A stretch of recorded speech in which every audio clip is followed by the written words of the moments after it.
Hi everyone, this is going to be my review for Hotel Artemis. Quick summary, this is it's in like 2049, so in the future. Anyway, so it's in Los Angeles and there is this hotel called Hotel Artemis, which is like a secret membership for criminals. So if somebody gets hurt while on the job, they can go to this Hotel Artemis, and then if they have a membership, they can get through and they can get healed up. Obviously, you can't go to the regular hospital because you get, arrested or whatever. So this is underground hospital. So cool concept, really cool. And then the cast in this movie, you got Sterling K. Brown, can't do no wrong with him. Jodie Foster, Dave Ballistic, also known as Drax from Guardians of the Galaxy, Jeff Goldblum, and Zachary Quinto. All actors that I absolutely really like. So going into this and seeing the trailers, I was, really excited. Other fun things that we're gonna get through. I knew that we were gonna get thrown into the middle of this. Is just like the hotel's based on rules. One is you can't get in without a membership. You can't kill other criminals there. You can't bring any guns. So it's kind of like a safe haven. Everybody has a code name when you get there. And so it just seemed like a lot could go wrong if somebody didn't follow the rules. All right, so let's talk about how much I hated this movie. This movie just had a lot of... I thought... I don't even know what the plot was, other than one wrong night at the Hotel Artemis. But it didn't even make sense. None of these, they would introduce something that you thought would complicate the story or enhance the plot, or that was going to be the plot, but was not whatsoever. They just, all right, okay. So the beginning crew, which is Sterling K. Brown group, they rob a bank, and his brother steals this pen off of a guy that's there. He gets shot, and so they go to Hotel Artemis. And so they're there, and they come to find out this pen, actually, if you open it, there's these yellow diamonds in here. And they're like, oh crap, because they notice the symbol on the pen is like the gang leader of Los Angeles, called the Cobra King of Los Angeles. And so this is the first thing. So when you watch the trailer, you're thinking that everything is going to evolve around this pen and recovering the pen. But they first freak out because they find out it's his. And they're like, oh, we gotta get out of here as soon as possible. Why?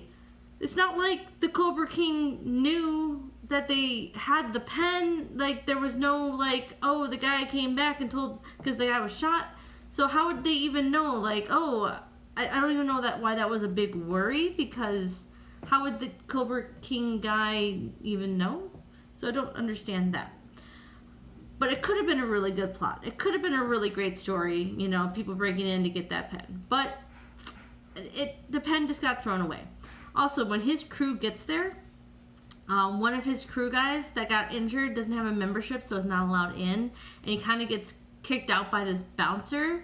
And the bouncer throws him on the street. The guy's not quite dying, but he's putting up a fight. And the bouncer guy, which is the guy who plays Drax, he's just like, don't ever tell anybody about this place. Just forget it. You can't come in. And the guy's like, you asshole. No, I'm gonna kill you. He's just like, don't tell anybody, and walks away. So I'm thinking then this ex-gang member that gets hurt, I'm like, oh, you know what? Logically, in my head, I'm thinking, oh, he's gonna go to a rival gang and try to break in and try to, screw over everybody in the Hotel Artemis. No, this guy just disappears after that scene. So I don't understand why that scene was even necessary and what his role was in this entire movie, other than establishing the one rule. Okay, so the pen, which didn't really make a plot. Okay, the guy that got thrown out didn't really make a plot. Okay, let's move on. So one of the rules is only criminals, no cops.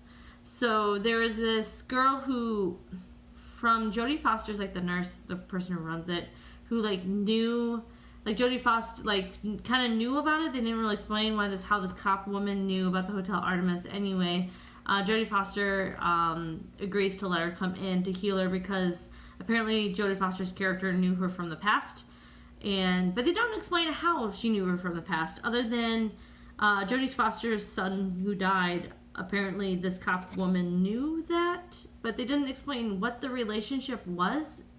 I was just like, was she a babysitter? I don't know. So, and the other enforcer guy's like, don't bring the cop in, don't bring the cop in. Other criminals are gonna, not know and are gonna like freak out or something. And so you throw this cop person in here, and I'm thinking, oh, okay, so she's gonna get discovered, and there's gonna be a madhouse of trying to kill her so nobody finds out about this, trying to get her out to escape. So I was thinking that she was gonna be the main plot point. Nope, they get her out with no problem whatsoever, and she goes on the street. She doesn't even like tell the other police that they're there. So she's gone home free, no complication there. Okay. All right, so the Wolf King guy. All right, so I'm going to actually jump. There's this woman there that's like this assassin girl, and she assassinates other gang members, whatever.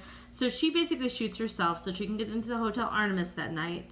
And what she wants to do is she wants to kill the Wolf King of Los Angeles. Okay, so the Wolf King of Los Angeles gets shot and has to go over to the Hotel Artemis. I'm like, but there was no explanation of how she knew that was going to happen, or if her gang shot the guy to bring him there. And if you're going to injure the guy in the first place, why didn't you just kill him in the first place instead of bringing him to a hospital, have her kill it? Didn't make sense, didn't explain how she knew that guy was going to be here. So she just was a place to throw, the electricity out. And she did all these, kickboxing moves, and she, here's a spoiler, she kills the king guy. Anyway, so the Wolf King of Los Angeles, or the King Wolf of Los Angeles, shows up, and his son is there, and his son is by Zachary Quinto. And he has the son, Zachary Quinto, is just like, hey, I want to press my father, you gotta let him in no matter what. But nobody has a membership but the father, so they're all stuck behind this gate. And he's just like, don't let my father die. And the father's like, I don't really care about you, son. Whatever, she'll take care of me. It's going to be fine. So I'm thinking, oh, something's going to go wrong, and this son is going to be the main issue now. Okay, so the assassin kills the Wolf King. Sorry, spoiler. Okay. And now, the son is like, ooh, I'm going to kill everybody. I'm going to kill the nurse because you wouldn't let me in, and now my father was unprotected. So his crew actually was able to get in and break through, but by that point, Jodie Foster and Sterling K. Brown, they kind of are escaping, and then they come up to the son, and the son's like, no, you're gonna die because you wouldn't let me take care of my father, and he gets pretty much killed in a second. So there's really that was all of 30 seconds of that guy, and they escape with no more complications. Still trying to find out where the fun plot in all of this is. Another fun thing, there's a 3D printer, and so Sterling K. Brown comes up with this idea to 3D print a gun, and he prints out a gun. And so he has this gun, and everything's going crazy or whatever, and he gets the gun knocked out of his hand, and the gun never comes back into play. Okay, you're going to make something like an element, like a gun, you at least have a fight for it, comes back into play, somebody else surprise grabs it, or he grabs it back, or nope, the gun's gone, not even a thought anymore. Okay, so the gun. And just random other things, like when we first get to Hotel Artemis, there's this other criminal there that's just like this annoying guy who he flirts with this assassin guy, the assassin girl, and then he makes an enemy of Sterling K. Brown because they just don't like each other. But he was just trying to leave, and he just tended up to pop up in places that he should, just to be the one to go in and cause a scene. But it didn't really explain his motivations or anything like that. He was just quite annoying, and I didn't quite understand why he was even part of the story, because I don't know, it's almost as like the film people are like, well, they got these other people in the room and we gotta stop at some point. Oh, let's bring this random guy in to punch him. But then he gets killed really quickly as well. So it's just all of these random elements that could have made a good plot if they just focused on that element. But they introduced it and then they threw the element away. So it was just, it didn't even make sense. There was so LA had a riot outside, so they kept on like showing the riot getting closer and closer to their hotel, but then the riot passes their hotel, and I don't know why that was even a plot element. And then Jodie Foster's son. This didn't make sense whatsoever to me either. So we keep bringing these flashbacks about Jodie Foster's son, who looked to be about, in the flashbacks, 5 to 6 years old, maybe 7. And he like walks in the ocean and suddenly he's dead and he had a drug overdose. So she's thinking like he found it in the ocean and he injected himself. It didn't make sense. But come to find out, Jeff Goldblum's character, the Wolf King, killed the son with the overdose way back when, because the son, granted 5, 6 years old, stole a car from him, and so he was getting back at the son. The son was 5 or 6 years old. How does he steal a car? And then why would you randomly show out of nowhere inject an overdose? That plot element did not make sense whatsoever, other than for a reason to Jodie Foster to be like, ooh, I want to get back at you, but she goes away and the assassin kills him instead. There's just so many. It could have been a great story, great concept. You had so many good elements that could have been a good solid plot and good story, but they just introduced it and then threw it away, or they just didn't make sense.